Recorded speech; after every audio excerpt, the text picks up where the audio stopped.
नमस्कार बच्चों। कक्षा 10वीं लोक भारती दूसरी इकाई में आप सभी का हार्दिक स्वागत है। आइए हम पाठ नंबर 11 पद्यांश की तरफ चलते हैं, समता की ओर, जिसके कवि हैं मुकुटधर पांडे। समता की ओर मुकुटधर पांडे। आइए सर्वप्रथम इनका हम परिचय कर लें। जन्म 1895 बिलासपुर छत्तीसगढ़, मृत्यु 1979। परिचय। छायावाद के प्रतिष्ठित कवि मुकुटधर पांडे जी ने 12 वर्ष की अल्पायु से ही लिखना शुरू कर दिया था। अल्पायु मतलब छोटी उम्र से ही वो लिखने का कार्य, लेखन कार्य शुरू कर दिए थे। उनका जन्म 1895 में हुआ था और मृत्यु उनकी 1889 में हुई थी। अल्प आयु में ही इन्होंने लेखन कार्य आरंभ कर दिया था। आपकी काव्य रचनाओं में मानव प्रेम, प्रकृति सौंदर्य, मानवीकरण, आध्यात्मिकता और गीतात्मकता के तत्व प्रमुखता से परिलक्षित होते हैं। आपने पद्य के साथ साथ गद्य में भी पूरे अधिकार के साथ लिखा है। आपने निबंध और आलोचना ग्रंथ भी लिखे हैं। प्रमुख कृतियाँ पूजा फूल, शैलबाला, कविता संग्रह, लक्ष्मा, अनुदित उपन्यास, परिश्रम, निबंध, हृदयदान, मामा, स्मृतिपुंज आदि। पद्य संबंधी। प्रस्तुत कविता में कवि ने शिशिर ऋतु में पड़ने वाली अत्यधिक ठंडक से परेशान प्राणियों, साधन संपन्न एवं अभावग्रस्त व्यक्तियों के जीवन यापन का सजीव वर्णन किया है। कवि का कहना है कि धनवान और निर्धन दोनों भाई भाई हैं। समाज में अमीरों को गरीब भाइयों की भलाई के बारे में अवश्य विचार करना चाहिए। आइए हम सर्वप्रथम कविता देखते हैं। समता की ओर, कवि मुकुटधर पांडे। चलिए बच्चों एक बार काव्य पठन करते हैं।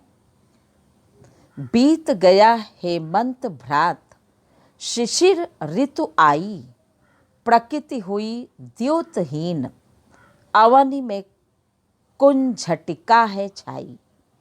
पड़ता खूब तुषार, पद्मदल तालों में बिल खाते, अन्यायी नृप के दंडों से यथा लोग दुख पाते।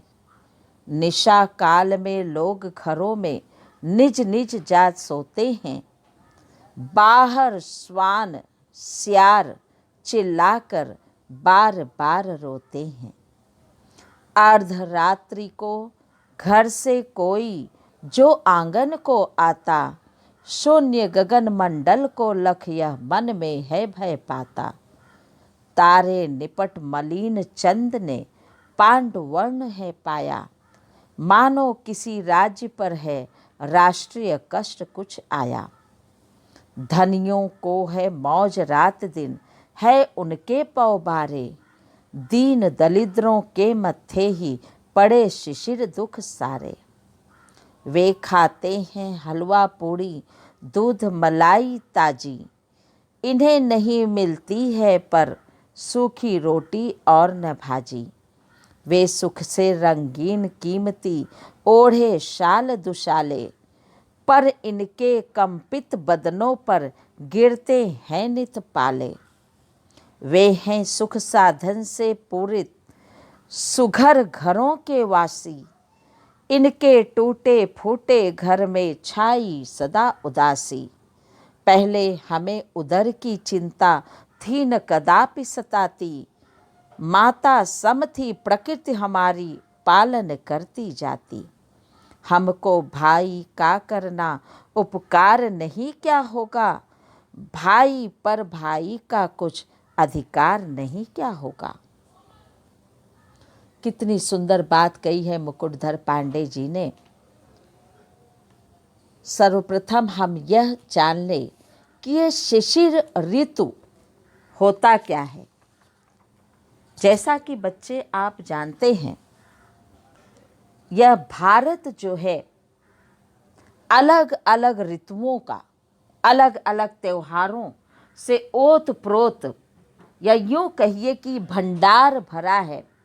त्योहारों से भारत का सर्वश्रेष्ठ, जिसे कहते हैं धन धान्य, ऐसा वतन, ऐसा देश जो तमाम विविध प्रकार की संस्कृतियां, तीज त्योहार ऋतुओं से ओत प्रोत है। अलग अलग वेशभूषाओं से भरा पूरा यह देश भिन्न भिन्न प्रकार के ऋतुओं से भी सुसज्जित है। जैसे अगर हम वसंत ऋतु, जो कि अब आने वाला है मार्च अप्रैल महीने में, हम देखते हैं कि वसंत ऋतु का किस प्रकार से आगमन होता है, तो वहीं पे ग्रीष्म ऋतु आप देखते हैं जिसका आगमन मई और जून के महीने में होता है। वर्षा ऋतु का आगमन जुलाई और अगस्त में। उसके बाद शरद ऋतु का आगमन होता है सितंबर और अक्टूबर महीने में। और अक्टूबर के बाद फिर हेमंत ऋतु का आगमन होता है नवंबर और दिसंबर में। और शिशिर ऋतु अंत में आती है फिर से जनवरी और फरवरी महीने में। तो नवंबर और दिसंबर हेमंत ऋतु की शुरुआत हो चुकी है। ठंड का मौसम है और यह शीत लहरी जो है, अगर आप टाउन से बाहर जाकर देखेंगे तभी आप शीत ऋतु का आनंद उठा सकते हैं। तो हेमंत ऋतु के बाद तुरंत आगमन होता है शिशिर ऋतु का, जो कि जनवरी और फरवरी मतलब माघ और फागुन के महीने में इसका आगमन होता है। तो कवि मुकुटधर पांडे जी कहते हैं, बीत गया हेमंत भ्रात शिशिर ऋतु आई, कि हेमंत भाई अब जा चुके हैं। भ्रात अर्थात भाई। कवि कहता है कि हेमंत भ्रात, हेमंत ऋतु अब बीत चुका है, अब आई शिशिर ऋतु। प्रकृति हुई द्योतहीन, अवनि में कुंझटिका है छाई। कवि कहता है कि प्रकृति हुई द्योतहीन मतलब कांति रहित, अवनि मतलब पृथ्वी, कुंझटिका का मतलब धुंधला सा, कि शिशिर ऋतु के आते ही चारों तरफ प्रकृति जो है कांति रहित हो गई है और सर्वत्र पूरे पृथ्वी पर, पूरे धरती पर हल्का हल्का सा धुंधलापन छा गया है। कुंझटिका धुंधलापन। पड़ता खूब तुषार पद्म दल, तालों में बिल खाते। कवि कहता है जहां पर खूब तुषार पड़ रहा है, बर्फ के ओले पड़ रहे हैं, क्योंकि जस्ट हेमंत भ्रात बीतने को है और शिशिर ऋतु आ चुकी है। तो इसका मतलब ये नहीं कि हेमंत मतलब ठंडक का मौसम पूरी तरह से बीत गया। प्रचंड, जब हम मकर संक्रांति के समय देखें, दिसंबर और जनवरी के बीच का जो समय होता है वह प्रचंड ठंडक का मौसम होता है। तो ऐसे में चारों तरफ बर्फ के ओले पड़ते हैं और ऐसे में तालों में बिल खाते पद्मदल। पद्मदल मतलब कमल दल। कमल के जो वो पुष्प हैं वो ताल मतलब तालों में, तालाबों में बिलखते रहते हैं। उन्हें कष्ट मिलता रहता है क्योंकि बर्फ के ओले जो है पड़ते रहते हैं, तो इससे उनके कष्ट की सीमा नहीं रहती। वो बहुत ही व्यथित हैं, उनकी असीम कष्ट को देखते हुए नहीं बनता है। कवि कहता है कि शिशिर ऋतु का आगमन हो गया है और शिशिर ऋतु की कंपा देने वाली ठंड के कारण प्रकृति की सुंदरता जो है वह खत्म होती हुई सी नजर आ रही है। वह कांति रहित, उसकी चमक जो है वह गायब हो गई है, अदृश्य हो गई है और पृथ्वी पर धुंधलापन छा गया है। ठंड के कारण खूब तेज बर्फ गिर रही है। इससे तालाबों में खिले हुए हैं जो फूल, उन फूलों को, उन पुष्पों को, उन सुमनों को बहुत ही तकलीफ हो रही है, बहुत कष्ट हो रहा है। कवि कहता है कि यह कष्ट कुछ उसी तरह का है जैसे किसी निर्दयी और अन्यायी राजा के तरह तरह के दंडों से उसके राज्य की प्रजा, उसके राज्य का हर एक जन दुखी होता है। राजा कहता है कि निशा काल में लोग घरों में निज निज जा सोते हैं और ऐसे प्रचंड और ऐसे कपकपा देने वाली ठंडक से ऐसा लगता है कि यह वही दृश्य है और इतना लोग दुखी हैं जैसे एक भरे पूरे राज्य में अन्यायी नृप, नृप मतलब राजा, सम्राट, अन्यायी अत्याचारी, अन्यायी नृप के दंडों से यथा लोग दुख पाते। कवि कहता है कि इस प्रचंड ठंडक से उन फूलों को उसी प्रकार कष्ट हो रहा है जैसे ऐसे लगता है कि एक अत्याचारी राजा जो है अपने प्रजाजनों को किस ढंग से वह सजाएं देता रहता है, उन्हें दुख देता रहता है। तो उसके दंडों से वह प्रजा जो है उसका हृदय इतना दुखित है, इतना कष्टित है कि उसकी कल्पना भी नहीं की जा सकती है। ठीक उसी प्रकार यह कमल पुष्प भी इस बर्फ के ओलों के पड़ने से अत्यंत दुखी हो गए हैं। आइए चलते हैं आगे। निशा काल में लोग घरों में निज निज जा सोते हैं, बाहर श्वान स्यार चिल्लाकर बार बार रोते हैं। कवि मुकुटधर पांडे जी कहते हैं कि निशा काल, ऐसे रात का समय, ऐसे रात्रि के समय लोग अपने अपने निवास स्थानों पर जाकर के सो जाते हैं, अपने अपने घरों में चादर ओढ़ करके सोए हुए हैं। बर्फ की तनिक भी ठंडक उन्हें महसूस नहीं हो रही है, लेकिन बाहर का तो दृश्य कुछ और ही है। रूहों को कपा देने वाला दृश्य, यह नज़ारा। कवि पांडे जी कहते हैं कि बाहर श्वान, श्वान मतलब कुत्ते, स्यार मतलब गीदड़, चिल्लाकर बार बार वो रो रो करके हुआ हुआ की आवाज निकाल रहे हैं और अपने दिल से वह कराह देने वाली, वह अत्यंत पीड़ित पहुंचाने वाली आवाज को वह निकालते हुए ऐसा प्रतीत हो रहा है। उनकी आवाज को सुनने से ऐसा प्रतीत हो रहा है कि कितनी उनकी आत्मा दुखी है इस प्रचंड शिशिर ऋतु के आने से। तो बाहर हम तो जा करके अपने अपने घरों में सो जाते हैं चादर ओढ़ करके, लेकिन क्या हमारा फर्ज नहीं है कि उन प्राणियों के बारे में सोचने का जो रात भर किसी प्रकार इस बर्फ के ओलों को झेल करके बिताते हैं, अपने अंदर की आवाज़ से दुखी आत्मा की पुकार लगा करके रो करके किसी प्रकार वो गुजारा करते हैं।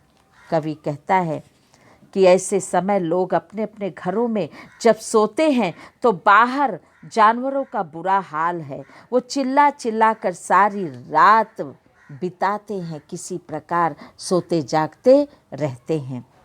कवि कहता है, अर्धरात्रि को घर से कोई जो आंगन को आता, शून्य गगन मंडल को लख यह मन में है भय पाता। कवि कहता है कि आधी रात को यदि कोई व्यक्ति घट के आंगन में आकर और निर्जन आकाश की तरफ देखता है तो वहां का दृश्य देख करके उसे भय लगने लगता है। सोचिए कि वह व्यक्ति घरों में सोया है और घरों के आंगन से वह शून्यमयी गगन को देखता है तो उससे भी वह भयभीत हो जाता है, उसे डर लगने लगता है। और तो और इस ठंडक भरे मौसम में आकाश के तारे भी धुंधले दिखाई देने लगते हैं। तारे निपट मलिन चंद ने पांडुवर्ण है पाया। पांडुवर्ण पीलापन लिए हुए रंग, और मलिन मतलब धुंधला, एकदम मटमैला सा हो गया है। चंद्रमा भी मटमैला सा नजर आ रहा है, स्पष्टता उसमें कुछ भी झलक नहीं रही है। तो कवि कहता है कि तारे भी एकदम धुंधले से हो गए हैं और चंद्रमा ने भी पीलापन लिए हुए रंगों को धारण कर लिया है। मानो किसी राज्य पर है राष्ट्रीय कष्ट कुछ आया। इन सब को देख करके, प्रकृति की ऐसी हालत देख करके, ऐसी स्थिति देख करके यही प्रतीत होता है कि ऐसा लग रहा है कि उसे जैसे किसी राज्य पर कोई राष्ट्रीय मुसीबत आ गई हो। इस ढंग से प्रकृति की का जो माहौल है, का जो वर्णन है, की जो हालत है, मुकुटधर पांडे जी कहना चाहते हैं कि हम जहाँ पर शांति से, अमन चमन से अपनी रात को गुजारते हैं, उस चादर की आड़ में, वहीं पर अगर हम इन पर विचार करें, इन सारे जानवरों पर, प्राकृतिक सौंदर्यता पर, तो इनकी हालत जो है बहुत ही कष्टित है, बहुत ही दुखमय है। कवि कहता है कि इन्हें देख करके ऐसा लगता है जैसे राज्य पर कोई राष्ट्रीय संकट आ गया है, मुसीबत आ गई है। और वहीं पर धनियों को है मौज, रात दिन हैं उनके पौ बारे, दीन दलिद्रों के मत्थे ही पड़े शिशिर दुख सारे।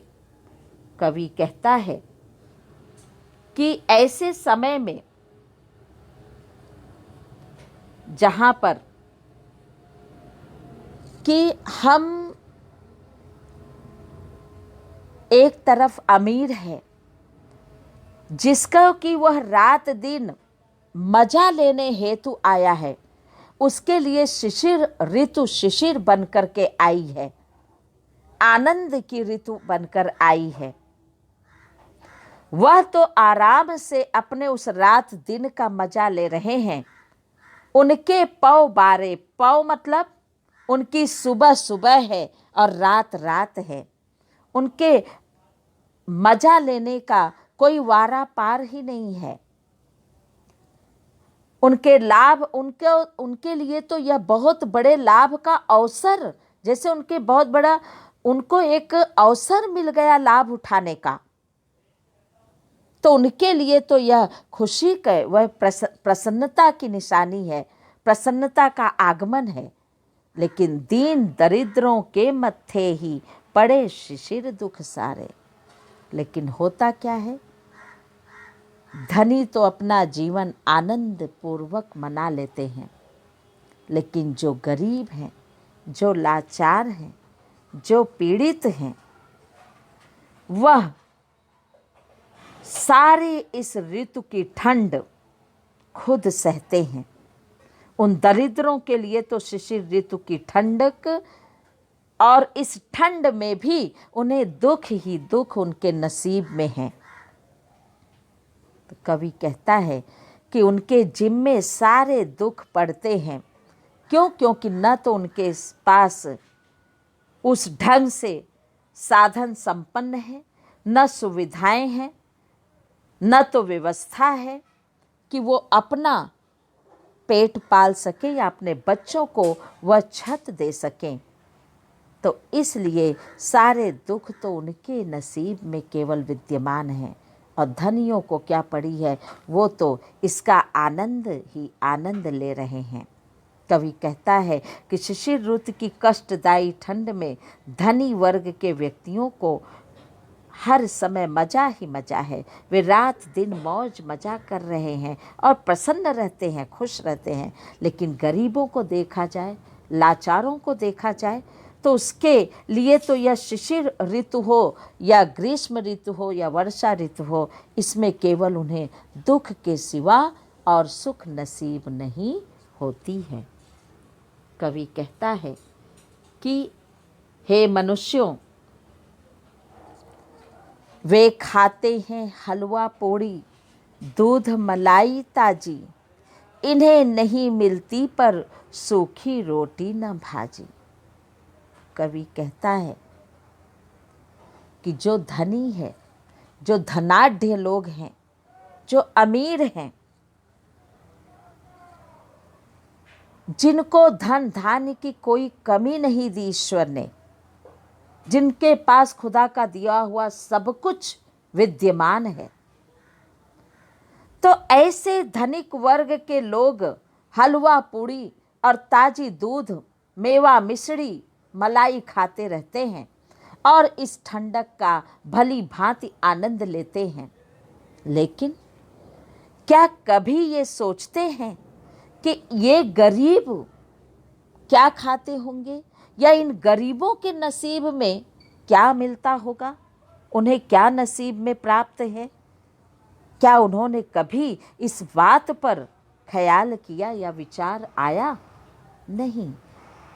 क्या उन्होंने सोचा कि गरीबों और दरिद्रों को सूखी रोटी और सब्जी भी नसीब नहीं होती है? कभी कभी तो ऐसा होता है कि एक समय वो आधे पेट भोजन करते हैं तो दूसरे समय उन्हें वह आधा पेट व आधी रोटी भी नसीब नहीं होती है।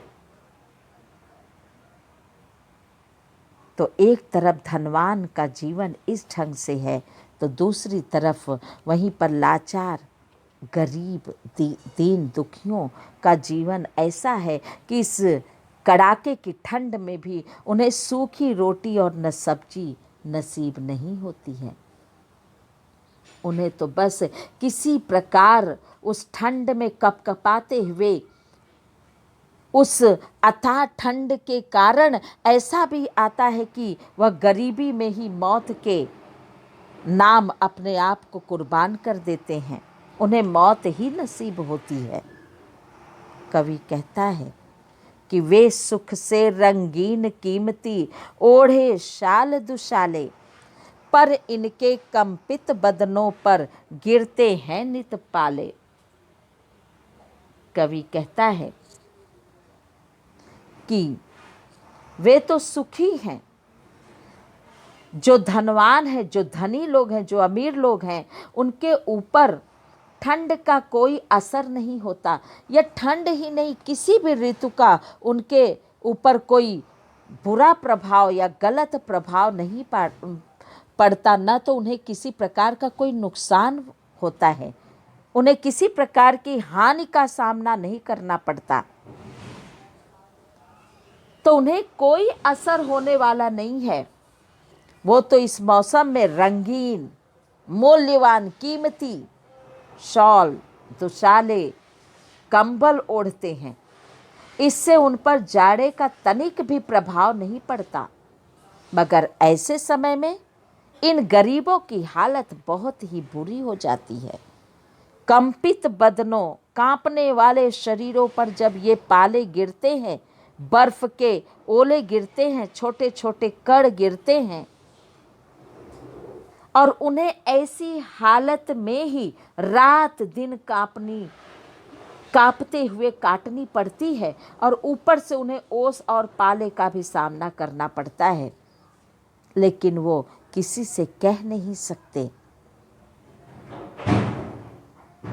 कवि कहता है कि जहाँ पर एक तरफ हम गरम गरम शाले दुशाले ओढ़ते हैं, वहीं पर उनके बदन उन ओलों को ओढ़ते हैं। उन ओलों के गिरने से उनके बदन जो है कांपते रहते हैं, लेकिन उसी परिस्थिति में उन्हें रात दिन काटनी पड़ती है। कवि कहता है, वे हैं सुख साधन से पूरित, सुघर घरों के वासी रहने वाले, पूरित परिपूर्ण, सुघर सुंदर घर। कवि कहते हैं, एक तरफ अमीरों के पास सुख के तरह तरह के साधन होते हैं, वे सुंदर से सुंदर भवनों में वास करते हैं, सुंदर से सुंदर महलों में वो रहते हैं, तो दूसरी ओर इनके टूटे फूटे घर में छाई सदा उदासी। दूसरी तरफ इन गरीबों के पास, इन दलिद्रों के घर टूटे फूटे झोपड़ी वाले होते हैं, घास फूस से बनी झुग्गी वाले होते हैं, और उनमें किसी तरह की कोई सुविधाएं प्राप्त नहीं होती हैं, कोई व्यवस्था उपलब्ध नहीं होता है। वहाँ तो सदा उदासी का ही माहौल बना रहता है। हर तरफ निराशावादी ही उनको नजर आती है। उनके जीवन में मात्र निराशा ही निराशा, उदासी ही उदासी छाई रहती है। कवि कहता है, पहले हमें उदर की चिंता थी न कदापि सताती, माता सम थी प्रकृति हमारी पालन करती जाती। उदर मतलब पेट। कवि कहता है कि पहले जो है ऐसी परिस्थिति थी कि कभी जो है किसी को किसी भी ढंग की पेट भरने की, यानी अपनी इच्छा पूरी करने की चिंता कभी भी सताती नहीं थी। यहाँ तक कि लोग एक दूसरे के लिए न्यौछावर हो जाने की प्रवृत्ति पर विश्वास रखते थे। यदि लोगों के पास एक शाले दुशाले हैं भी, तो उसी में वो यह सोचते थे, भरसक प्रयास करते थे कि इसमें मैं इस गरीब को या प्रत्यक्ष खड़े हुए दरिद्र व्यक्ति को मैं कितना मदद कर सकता हूँ। और तो और प्रकृति से ही सारी आवश्यकताएं पूरी हो जाती थी, और वह माता की तरह पालन पोषण किया करती थी।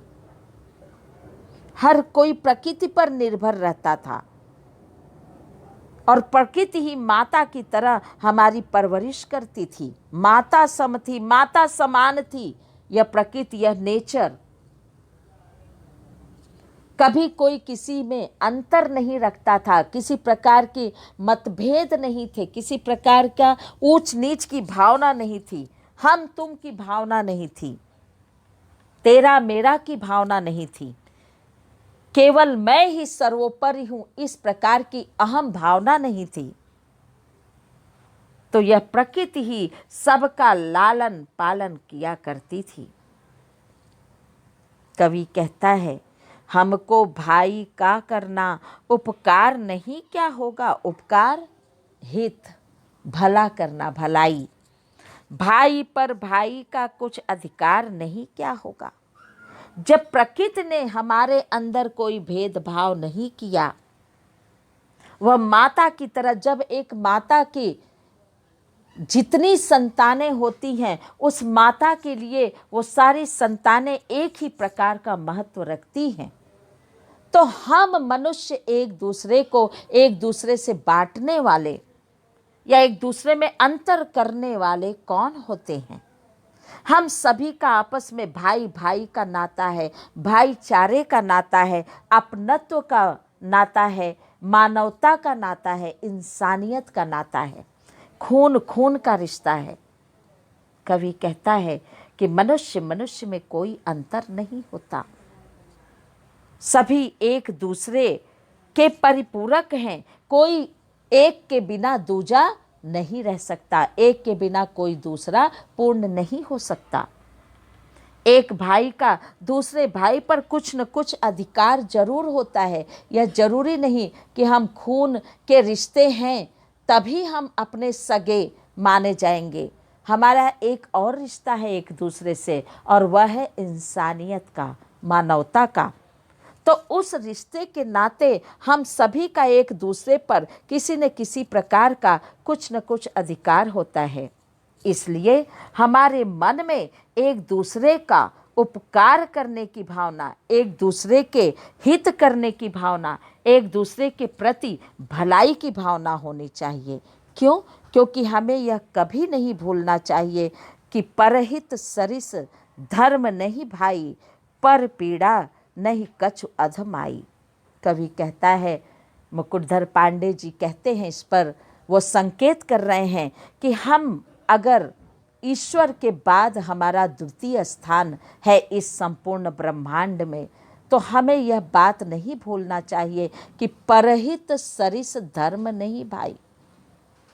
हम जो धर्म के नाम पर, जाति के नाम पर, एक दूसरे के वर्ग के नाम पर हम लड़ाई झगड़े करते हैं, इनसे भी सर्वोपरि है वह धर्म, और वह धर्म है परहित की, कि दूसरों के हित करने से बड़ा और कोई धर्म नहीं हो सकता। और अगर हम दूसरों का भला या दूसरों की भलाई के बारे में नहीं सोच सकते, तो उस जैसा अपराधी व्यक्ति और इस धरती पर कोई दूसरा नहीं हो सकता है। तो इस प्रकार से हमें हमारा यह कर्तव्य होता है, हमारे ये जिम्मेदारी होनी चाहिए कि हम एक दूसरे को साथ अपने कंधे से कंधा मिला करके हम भी आगे बढ़ते चलें और उन्हें भी अपने साथ चलने का अवसर प्रदान करें। हमारे अंदर अहम की भावना नहीं होनी चाहिए, हमारे अंदर यह भावना कदापि नहीं होनी चाहिए कि हम सुखी तो संसार सुखी। यह सरासर गलत है। तो इसलिए यदि हमें मोक्ष प्राप्त करना है और यदि हमें इंसानियत के मूल्यों को, उन मौलिकताओं को अगर अपने अंदर पनपने देना है, आने देना है, तो हमें इंसानियत का पाठ जरूर पढ़ने आना चाहिए। हमें मानवता का धर्म निभाने आना चाहिए। और एक मनुष्य के अंदर यह भली भांति काबिलियत होती है कि वह इस बात को समझे कि हमारे और तुम्हारे में कोई अंतर नहीं है। हम सब इस देश के वासी हैं, इसलिए हम सब आपस में भाई भाई हैं। तो चाहे वह धनवान हो या निर्धन हो, दोनों भाई भाई हैं। इसलिए धनी वर्ग के लोगों को अपने से गरीब, लाचार, दुखिया, दीन दरिद्र भाइयों की भलाई के लिए भरसक प्रयास करना चाहिए जितना हो सके, और इसी में हमारा कल्याण भी निहित है। आइए पेज नंबर 98 खोलेंगे आप। सर्वप्रथम आप शब्दार्थ देखेंगे।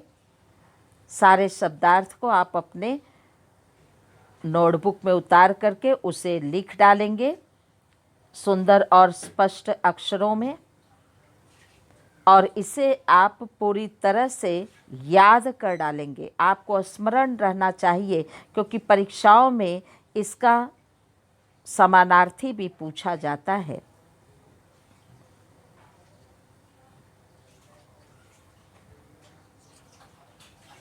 आइए स्वाध्याय विभाग में चलेंगे। पेज नंबर 98 में सूचना के अनुसार कृतियाँ कीजिए। शिशिर ऋतु में आए हुए परिवर्तन प्रकृति में और धरती पर। प्रश्न नंबर 2, जीवन शैली में अंतर स्पष्ट कीजिए। धनियों की क्या विशेषता है और दीन दरिद्रों की क्या विशेषता है। तो जिस प्रकार से बताया गया कि धनियों के जीवन में किस प्रकार का परिवर्तन आता है और गरीबों के जीवन में किस प्रकार का परिवर्तन आता है। कहीं पर धनी रंगीन कीमती शाल दुशाले ओढ़ते हैं, तो कहीं पर उनकी सुख सुविधा संपन्न मकानों में वो रहते हैं, तो उन्हीं के विपरीत दीन दलिद्रों को भोगना पड़ता है। उनका जीवन पूरी तरह से अलग रहता है। उनमें भिन्नता होती है कि उन्हें यह ठंडी का मौसम भी कांपते हुए शरीर पर रोज पाला पड़ते हुए से बिताना पड़ता है, उनके साथ वो बिताते हैं। और तो और उनके पास सुविधा संपन्न वाले मकान नहीं हैं, वे टूटे फूटे झोपड़ियों में घरों में रहते हैं, जहाँ हमेशा निराशा और उदासी ही छाई रहती है। तालिका पूर्ण कीजिए। ऋतु में दिया है वसंत, अंग्रेजी माह लिखना है और हिंदी माह भी लिखना है। तो वसंत ऋतु एक उदाहरण दिया है, मार्च और अप्रैल महीने में आता है। हिंदी माह चैत्र और वैशाख। उसी प्रकार से ग्रीष्म ऋतु मई और जून। हिंदी माह में लिखेंगे ज्येष्ठ और आषाढ़। वर्षा ऋतु जुलाई अगस्त अंग्रेजी महीना, तो हिंदी महीना है श्रावण और भाद्रपद। शरद ऋतु सितंबर और अक्टूबर महीने में आता है, तो हिंदी माह में उसे क्या कहेंगे, आश्विनी और कार्तिक। हेमंत ऋतु नवंबर और दिसंबर महीने में आता है, तो हिंदी माह में इसे मार्गशीर्ष और पौष कहा जाता है। शिशिर ऋतु जनवरी फरवरी, हिंदी माह में जिसे हम कहते हैं माघ और फागुन। प्रश्न नंबर 4, निम्नलिखित मुद्दों के आधार पर पद्य विश्लेषण कीजिए। रचनाकार, रचना का प्रकार, पसंदीदा पंक्ति, पसंदीदा होने का कारण, रचना से प्राप्त संदेश। और प्रश्न नंबर 5 देखेंगे, अंतिम 2 पंक्तियों से मिलने वाला संदेश आपको लिखना है। इससे आपको क्या सीख मिली, क्या सीख रहे हैं आप, अंतिम 2 पंक्तियों से लिखेंगे। आइए आपका गृह कार्य देखते हैं। कविता की सभी पंक्तियों का भावार्थ आप लिखेंगे। कविता में प्रयुक्त सभी लयात्मक शब्द, ध्वन्यात्मक शब्द या लयात्मक राइमिंग वर्ड शब्दों को छांट कर लिखेंगे। धन्यवाद बच्चों, घर में रहिए, सुरक्षित रहिए।